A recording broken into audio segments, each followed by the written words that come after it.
البنات فاكرين نفسهم، ملايكة. الشباب فاكرين نفسهم رجال كيوت. بادي بيلدينج بقى وحركات شيخات. عميق ديك رومي. اهم حاجه بنات. احمد عز الحياة مش هتمشي من غيرهم. اذكياء كوميديانات. حاجه أحسن حاجة في الدنيا. رجاله في مصر السيد رقاق. حلوين روشين لكن هم في الحقيقه، شياطين. لكن هم في الحقيقه مش رجاله كيوت برضه. مجانين شتا. ولا حاجه حنف القبه. جزء منهم مش رجاله فرخة بلدي. رخمين دمهم تقيل ووحشين برضه. ولا حاجه كاديين فشخ. ما يفهموش اي حاجه بيجرحوا كتير. ولا يسوى اساسا كل حاجة في الدنيا. رزلين بتاع كشري. احمد عيد بنت راجل. زي الزفت وانتي عسل البنات فاكره نفسها ان هي بنات، بس في الحقيقه ان هم مش كويسين للدرجه اللي هم شايفين نفسهم. تقرب لك ايه اختي. والكلام ده مش كله، لا مش كله طبعا. لا بنات فاكرين نفسهم.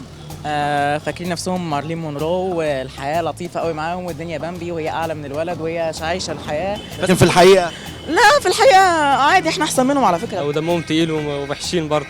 انت دمك خفيف. طيب لا يعني مش قوي يعني. البنات فاكرين نفسهم ايه، حلوين. لكن هم في الحقيقه. مش عين. طب انت فاكر نفسك ايه، بشع. لكن انت في الحقيقه حلو. تقول ايه الولاد النهارده؟ انت ولا حاجه انا منهم. لا انت عسل طب اسالها هي طيب وانا عقبال ما افكر تمام الولاد عندهم حق بصراحه. بنات فاكرين نفسهم ايه لكن هم في الحقيقه ايه؟ قشطه. بجد اقول يعني والله البنات عندها حق. البنات فاكرين نفسهم هيفاء وهبي. لكن هم في الحقيقه. دكتور تغريد. دكتور تغريد دي مين؟ دي احسن دكتوره عندنا، عامله كده. انت مبروك عليك شلت الماده. ربنا يخليك. البنات فاكرين. لا حماتي بسم الله ما شاء الله، الله أكبر عليها، ربنا يديها الصحة.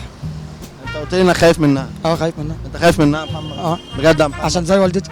اصلا والله. بس انت قلت لي حاجه تانية غير كده. لا أنا ما قلتش حاجة والله، ما توقعنيش. لا راجل. اللي عايزك، اللي بحبك. انت ايه؟ اللي بحبك على الفيس. انت بتحبني على الفيس؟ بنحب في بعض على الفيس انا وانت. بحب ايه يا عم؟ والله العظيم. والله على الفيس، مش انا عبد زين العابدين.